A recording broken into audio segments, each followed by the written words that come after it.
I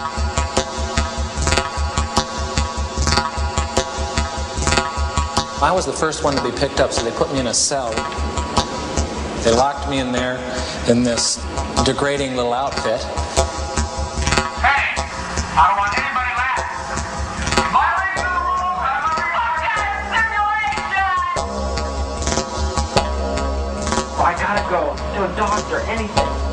Jesus Christ, I'm burning up inside, don't you know? I've never screamed so loud in my life. Never been so upset in my life. It was an experience of being out of control. I just fucking can't take it. Stanford University, Northern California, one of America's most prestigious academic institutions, and in 1971, the scene of one of the most notorious experiments in the history of psychology. I was interested in what happens if you put good people in an evil place. Does the situation outside of you, the institution, come to control your behavior, or does the things inside of you, your attitudes, your values, your morality, allow you to rise above a negative environment? The negative environment Zimbardo chose to test his ideas was a prison. He would convert the basement of the university's psychology department into a subterranean jail. We put prison doors on each of 3 office cells. In the cells, there was nothing but 3 beds, and there was actually very little room for anything else because they were very small. And here we had solitary confinement, which we call the hole. And in the hole was the place where prisoners would be put for punishment. It was a very, very small area. When you closed the door, it was totally dark.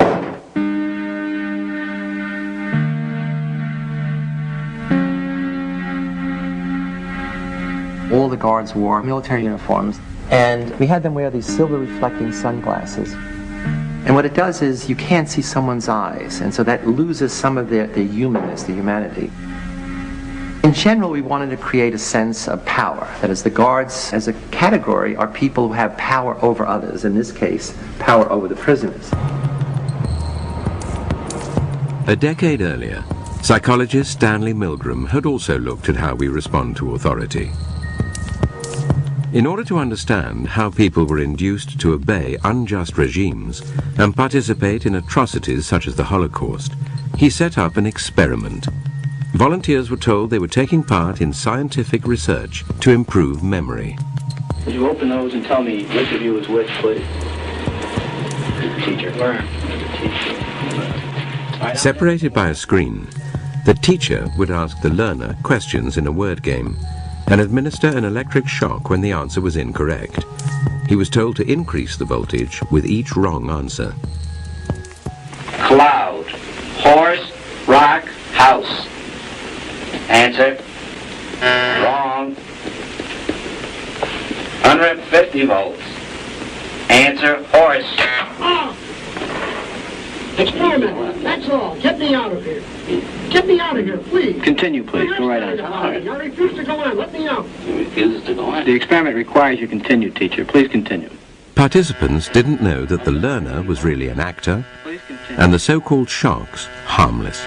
You're going to get a shock. 180 volts. Oh. I can't stand the pain. Let me out of You here. can't stand it. I'm not going to kill that man, eh?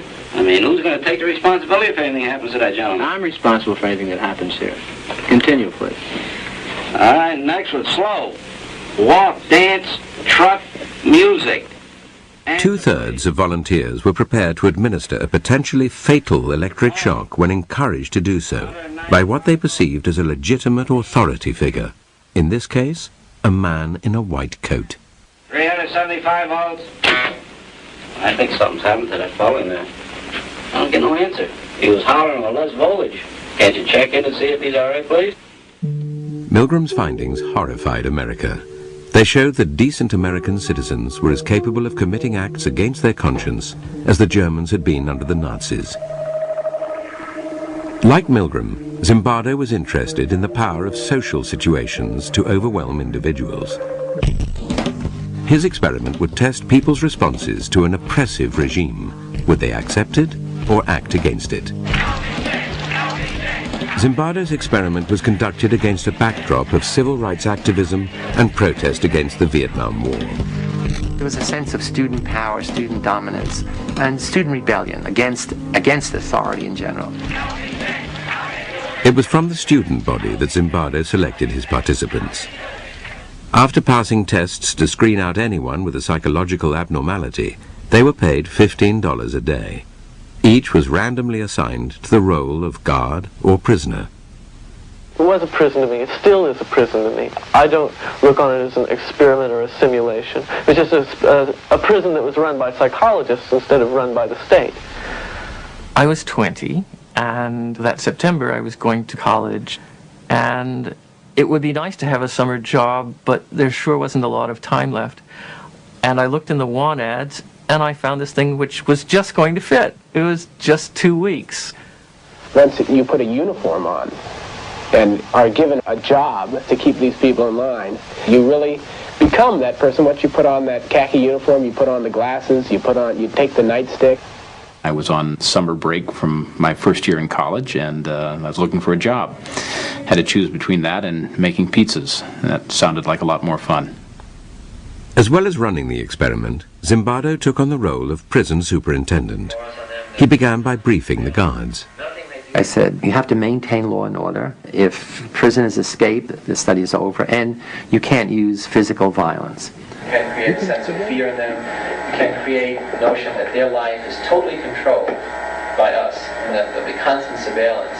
We have total power in the situation, and they have none. Prisoners were brought to the basement prison, blindfolded, to confuse them about their whereabouts. They were stripped and deloused. Of course, the guards started making fun of their genitals and humiliating them. And really, it's the start of what's known as the degradation process, which not only prisons, but lots of military-type outfits use that process.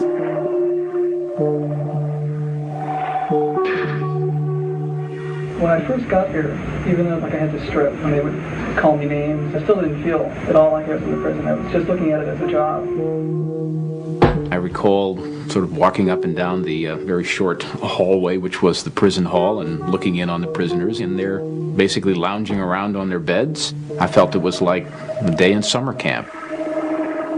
The first day I said, this might be a very long, very boring experiment, because it's conceivable nothing will happen. I arrived independently at the conclusion that this experiment must have been put together to prove a point about prisons being a cruel and inhumane place, and therefore I would do my part, to help those results come about.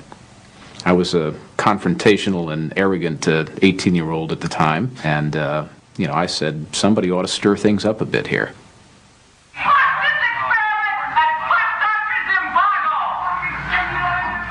On the second morning, the prisoners had decided to stir things up as well. The guards found some of them had used their beds to barricade their cell. Prisoner 8612 was one of the ringleaders of the rebellion.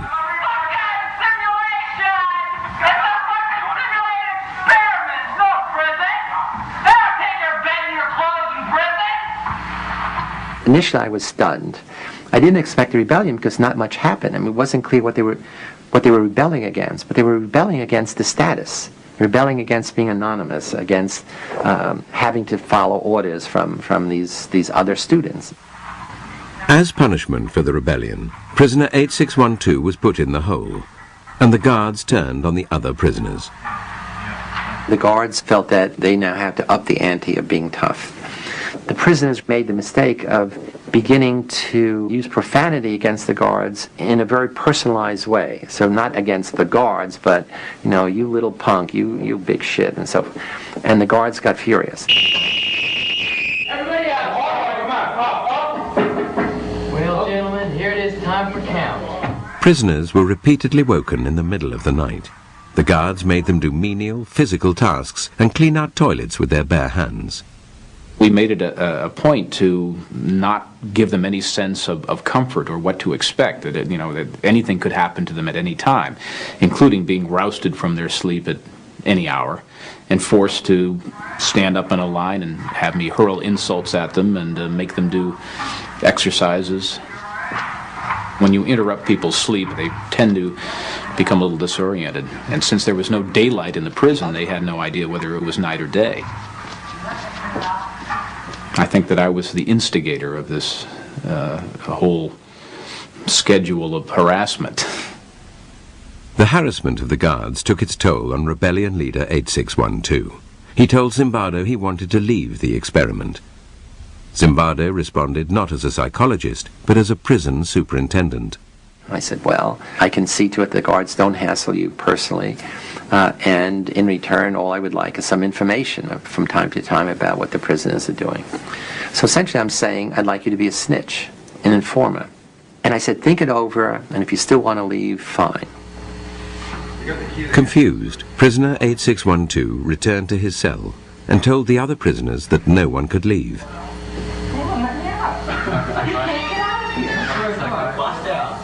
He believed that we wouldn't let him go, although we've never said that. But the fact that he was the ringleader of the rebellion, and he told the other prisoners, they won't let you leave. And that really transformed the experiment into a prison. I was told that I couldn't quit. And at that point, I just felt totally hopeless. More hopeless than I'd ever felt before.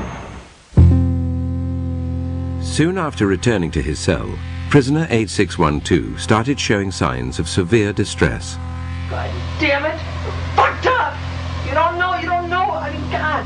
I mean, Jesus Christ, I'm burning up inside, don't you know? I just fucking can't take it.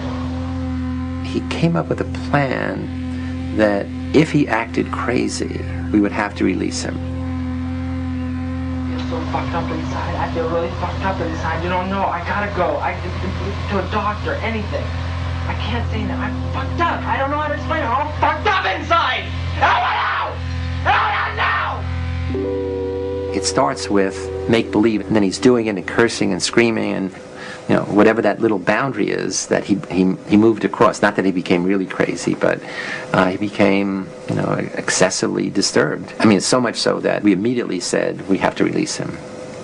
As an experience, it was unique. I've never screamed so loud in my life. I've never been so upset in my life. And it was an experience of being out of control. The boundary between reality and make-believe was to become blurred even for Zimbardo. A rumor circulated that released prisoner 8612 would return with friends to liberate the remaining prisoners. I quickly convinced myself that, my most important function was, not to allow this prison liberation to occur. And what can I do to keep my prison going, not the experiment going? The prison was dismantled and the prisoners moved to another part of the building. Zimbardo waited in the empty corridor, preparing to tell 8612 and his friends that the study was over, when a colleague appeared and began asking questions about the scientific basis of the research. I'm trying to get rid of him. And then he says, what's the independent variable? I get furious because he doesn't understand that there's a riot about to take place, that this prison is about to erupt. I had totally lost this whole other identity of scientist, researcher, psychologist. The rumored jailbreak never materialized. The guards had dismantled the prison for nothing and had to rebuild it. They took their frustration out on the prisoners. They escalated again the level of control, the level of dominance, the level of humiliating behavior.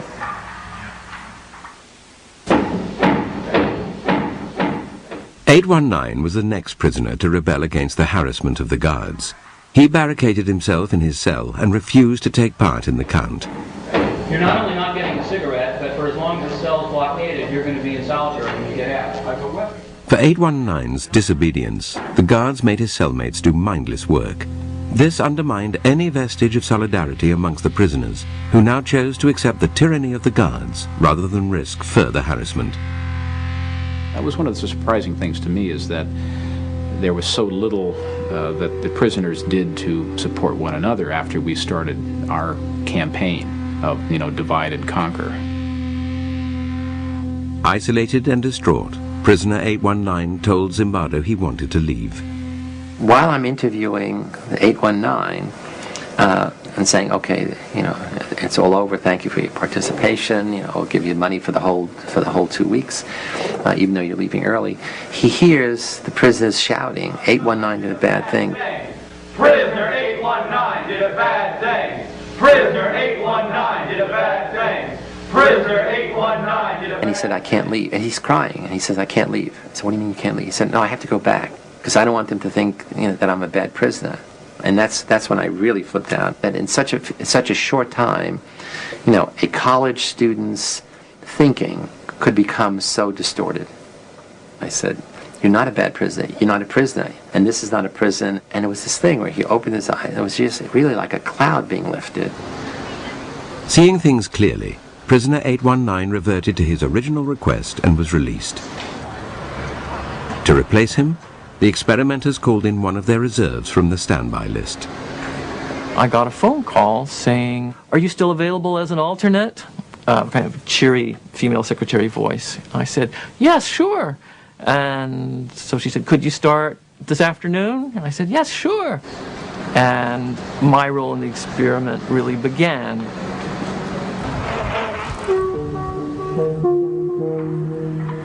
I was blindfolded and then stripped and supposedly deloused.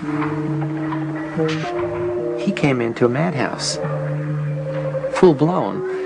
All of us had gradually acclimated to the increasing level of aggression, the increasing powerlessness of the prisoners, the increasing dominance of the guards. And he comes in and says, what's happening here to the other prisoners? And they said, hey, you better not make trouble. It's really terrible. It's a real prison. And he says, I'm out of here. I don't want to. And they said, no, they're not, you can't leave. Once you're here, you're stuck. This is a real prison. 416, you got your hands in the air. Why don't you play Frankenstein? 293, you can be the bride of Frankenstein. You stand here. Prisoner 416 was soon subjected to the harassment of Dave Eshelman, nicknamed John Wayne because of his macho attitude. 416, I want you to walk over here like Frankenstein and say that you love 293. I made the decision that I would be as intimidating, as cold, as cruel as possible. I love you, 293. Get up close. Get up close. I love you, 293. I love you, 293. You smile, 293. You get down here and do 10 push-ups. 2, 3. I just watched a movie called Cool Hand Luke, and the mean, intimidating, Southern prison warden character in that film really was my inspiration for the role that I created for myself. Why did you try to be obedient so much? It's my nature to be obedient, Mr. Reginald. You were lying. You were stinking lying. He was creative in his evil.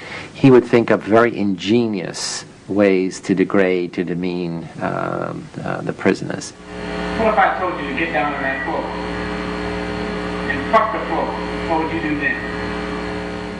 One of the best guards was also on that shift, and instead of confronting this bad guard, the sadistic guard, essentially because he didn't want to see what was happening, he became the gopher. He would go out to get the food and things of this kind, and that left the John Wayne guard and another guard on that shift to be dominant.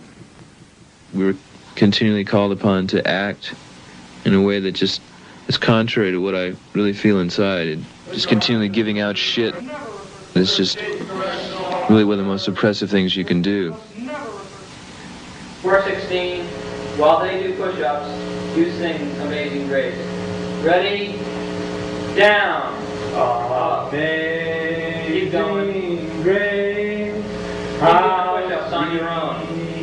The madness of the experiment started to affect prisoner 416. A wretch like me. Keep going. I began to feel that I was losing my identity until finally I wasn't Clay. I was 416. I was really my number. And 416 was going to have to decide what to do. Prisoner 416 decided to go on a hunger strike. They were pushing my limits, but here was a thing that I could do that could push their limits. After I had missed a couple of meals, I saw that this was not a matter of indifference to the guards. I was making headway. They were upset. I thought, how dare this newcomer come in and try to change everything that we had worked for the first 3 days to set up, and by God, he's going to suffer for that. Get in that closet then. Frustrated by his continued defiance, John Wayne threw prisoner 416 into the hole. After punishing the other prisoners for his disobedience, John Wayne encouraged them to vent their anger at 416 directly. Thank you, 416. Okay, 209. I'll try that myself. Thank you, 416. We would use our nightsticks to bang on the door, and we would kick the door so hard that, it must have, shaken him very seriously inside, scared the life out of him.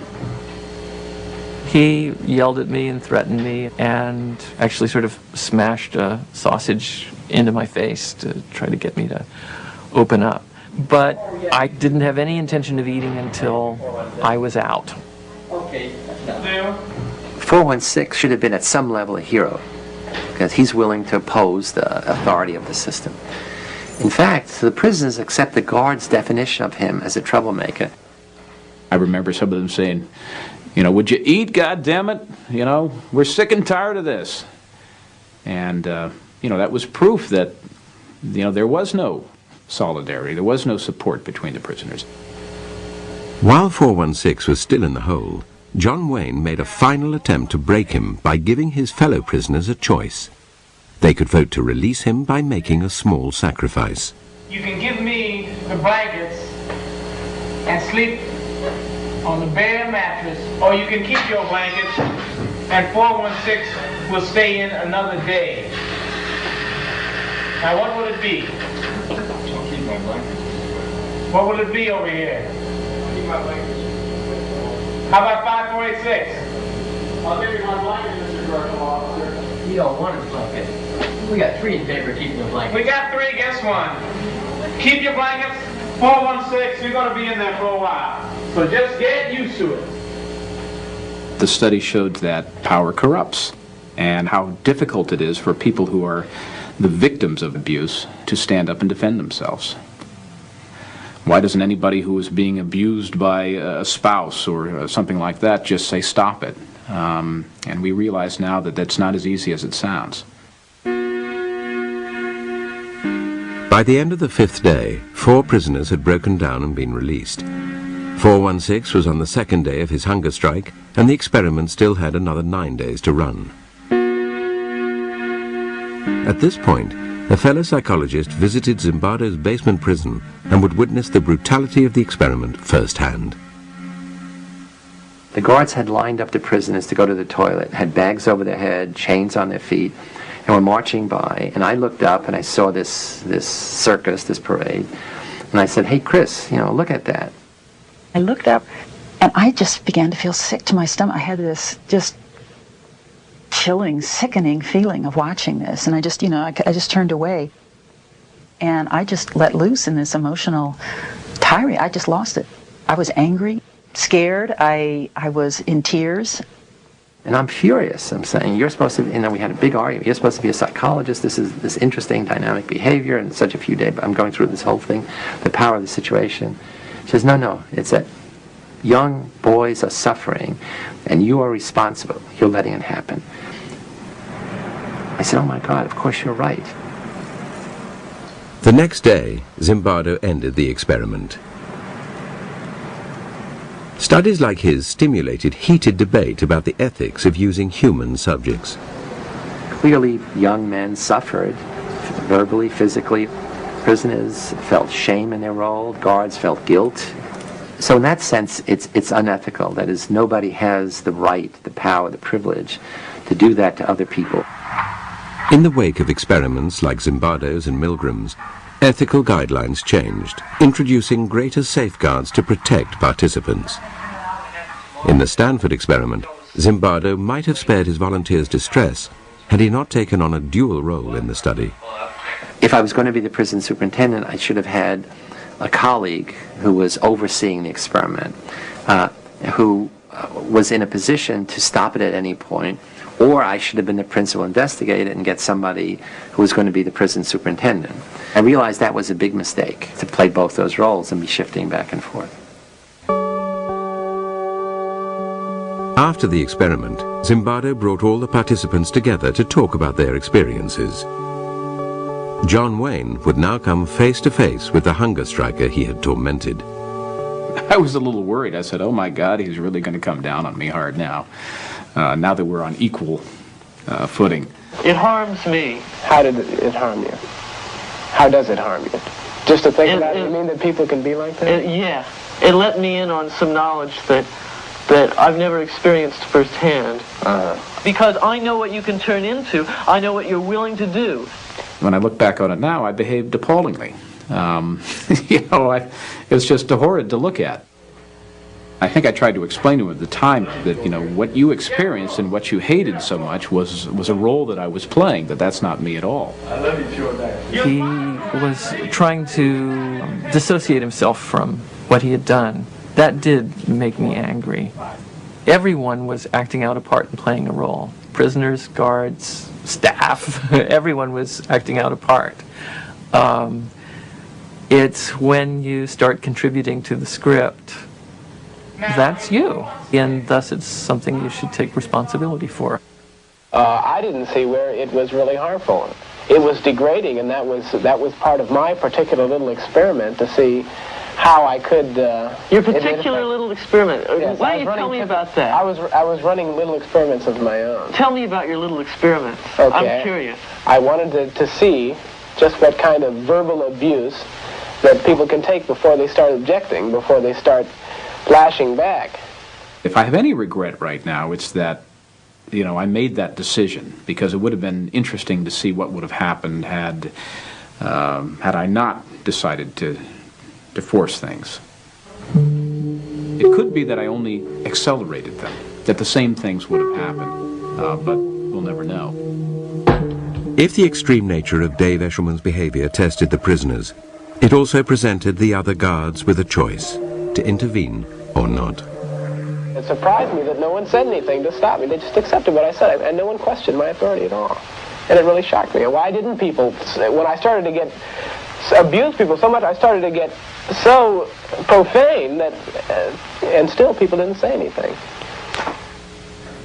There were a few guards who hated to see the prisoners suffer. They never did anything which would be demeaning of the prisoners. The interesting thing is, none of the good guards ever intervened in the behavior of the guards who gradually became more and more sadistic over time. We like to think there is this core of human nature that good people can't do bad things, and that good people will dominate over bad situations. In fact, one way to look at the Stanford Prison Studies is that we put good people in an evil place, and we saw who won. Well, the sad message is, in this case, the evil place won over the good people. It did show some very interesting and maybe some unpleasant things about human behavior. It seems like, every century, every decade that we go through, we're suffering the same kind of atrocities, and you need to understand why these things happen. You need to understand why people behave like this.